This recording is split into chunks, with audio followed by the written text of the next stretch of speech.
Good morning, Putnamites Panthers, and welcome back to the best alternative school in Oklahoma. What do we do at Putnam Heights? We graduate amazing students.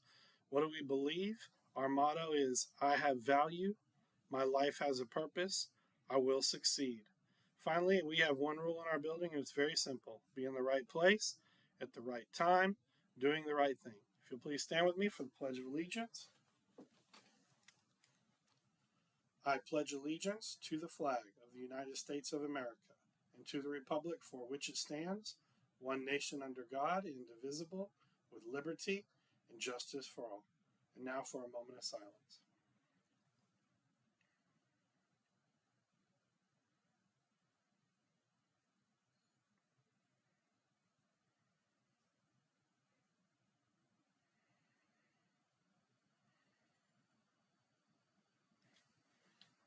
All right. A few announcements today.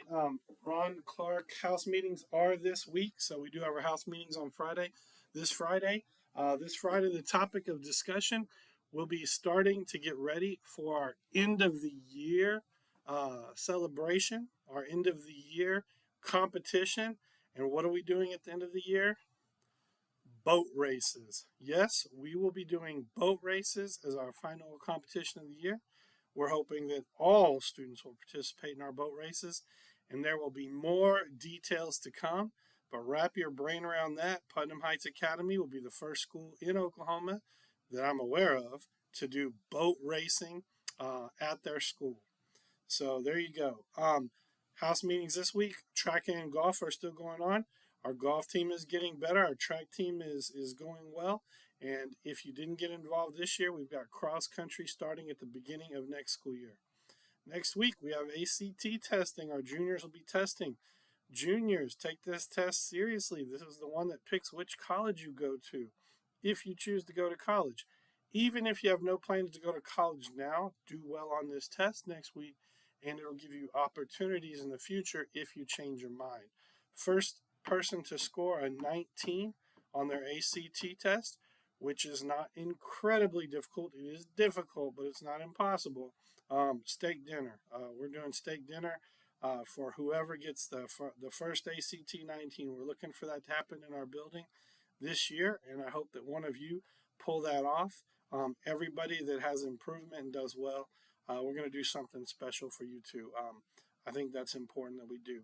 Speaking of reading, we've been talking a lot about reading. We killed it in math. We had the best growth in math in almost all the schools in the district. We did an incredible job on our NWEA growth in math last semester. We're looking to have the same type of growth in reading, which is why YouTube is shut down so we can spend more time in reading, and why you're reading in every single classroom. If you're not reading in one of your classes, please rat your teacher out to one of the assistant principals. We should be reading every day in every class. Speaking of reading, uh, if our scores improve at the end of this year, YouTube will be reinstated and you'll have access to it again on the district's network and on the Chromebooks. And we're going to have a big party as well, too. In honor of reading, I wanted to read a short parable to you that I found. I think reading to you guys is important. So I found something very brief, but I thought was very good that I wanted to share with you. And so this is the parable of the two wolves that I'm going to read to you today. A grandfather is talking to his grandson. The grandfather says, in life, there are two wolves inside of us, which are always at battle. One is a good wolf, which represents things like kindness, bravery, and love. The other is a bad wolf, which represents things like greed, hate, and fear. The grandson stops and thinks about it for a second and looks up at his grandfather and says, Grandfather, which wolf wins? The grandfather simply replies, the one you feed. Which wolf will you feed today? Teachers, in honor of, I wanted to share a little bit more about reading. I went ahead and listed three of my favorite books. I would encourage you to read them if you have never read them before. One is Old Yeller. If you haven't read it, it's an absolutely incredible book. Frankenstein, Mary Shelley, absolutely incredible book. And then I read a book that I don't know if we have in our library or not, but if you like Lord of the Rings kind of stuff, There was a book I read called A Spell for a Chameleon in middle school, and I think it was one of my favorites. I also read a lot of biographies of sports stars. I learned a lot about sports players from reading about them from biographies in the library. So those are all things I would recommend you try and do. And challenge your teachers to find fun short stories that you might enjoy as well too. We've got a lot of new manipulatives in our building. Please take care of our building and our new manipulatives. And also our outdoor classroom hopefully will open up next week for the first time officially. I know some of you have seen it walking past it.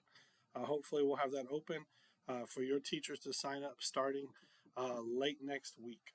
Thank you so much and have an absolutely incredible day.